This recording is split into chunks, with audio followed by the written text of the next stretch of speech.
Olha, não há economista que não conheça o conceito de economia de escala, que é aquele conceito que faz baixar o custo unitário na medida em que a quantidade produzida se amplia. Isso acontece basicamente porque o custo fixo de uma máquina, de um equipamento, de um galpão, de uma instalação, ele é dividido por uma quantidade cada vez maior e, portanto, para cada quantidade esse custo ele é relativamente menor na medida em que essa escala de produção se amplia. Essa é a noção de escala de produção, universalmente conhecida dentro dos cursos de economia, mas mais conhecida que um segundo conceito, que é o conceito de economia de escopo. A economia de escopo é uma economia onde você ganha fazendo diversas coisas diferentes. O custo é menor por fazer diversas coisas diferentes, né? Ou, olhando para um outro ponto de vista, uma vez que você tem um esforço de quebrar uma determinada barreira ou cobrir um determinado custo, fica muito fácil fazer os outros, é uma oportunidade muito grande, né, oferecer outros serviços, por exemplo, como acontece na história dos bancos, né? Um banco faz um cadastro de um cliente, aquilo tem um custo, porque existe um funcionário para registrar, existem os dados que foram reservados em um lugar, existe o momento e a agência onde recebe aquele cliente, mas uma vez que você descobriu as informações e cadastrou aquele cliente, você pode oferecer uma série de produtos. Isso é muito feito aqui em bancos comerciais brasileiros, né? Oferece seguro de casa, de vida, de carro, até título de capitalização, né? Que seria quase criminoso no Brasil, mas é oferecido. Então esse é o conceito de economia de escala, menos conhecido que o primeiro, mas ainda razoavelmente assimilado nas principais escolas de economia do país. Mas existe ainda um terceiro conceito, que esse é menos conhecido que os outros dois, muito menos, que é o conceito de economia de densidade, que tem muito a ver com conceitos urbanos e conceitos espaciais. É uma economia que acontece porque existe uma certa aglomeração e frequentemente essa aglomeração é vista como uma aglomeração de pessoas, né? Uma comparação bastante interessante é a comparação do Nordeste dos Estados Unidos com a Califórnia, que fica lá no oeste dos Estados Unidos, né? O Nordeste dos Estados Unidos vive muito economia de densidade, é muita gente em pouco espaço. Você tem Filadélfia, Washington, Nova York, Boston, então, né? Você tem cidade New Jersey, você tem cidades onde tem muita população, né? Isso é diferente, por exemplo, da Califórnia, onde o sonho da Califórnia é ter uma casa própria, e você tem uma casa, depois outra casa, depois outra casa. No caso da Califórnia, as economias de densidade são menores e os custos habitacionais, de infraestrutura, são maiores. Por quê?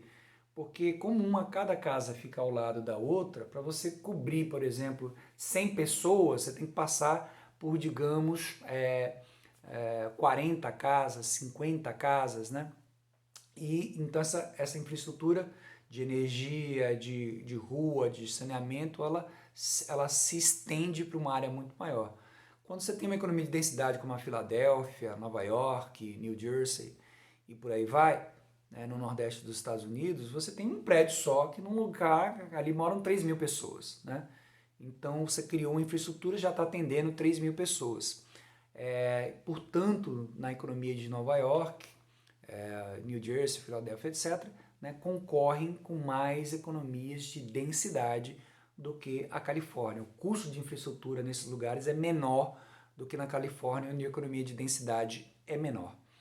Bom, o que é que isso tudo tem a ver com a história aqui da nossa série? É que a pandemia ela se deu mais onde havia fortes economias de densidades, as maiores cidades brasileiras. Ela também se iniciou nessas cidades, mas talvez por menos pelo fator de aglomeração e mais pelo fato de que os aeroportos ficam, e principalmente os aeroportos internacionais, ficam situados em cidades que são grandes ou, no melhor das hipóteses, cidades médias, né? Como é o caso de Campinas, por exemplo. Então, a Covid se dissemina onde tem uma população maior, mas ela também se espalha mais rápido por essas economias de densidade. Contando com o fato que essa economia de densidade no Brasil está ligada a infraestruturas urbanas, onde não tem saneamento universal, é comum muitas cidades médias brasileiras não terem sequer 50% de cobertura de saneamento nelas, né? E isso ajuda a proliferar o vírus, como o fato da aglomeração, da moradia, que tem uma parte da nossa desigualdade, faz também com que essa junção de pessoas, né, amplie a possibilidade de proliferação do Covid em nossos países.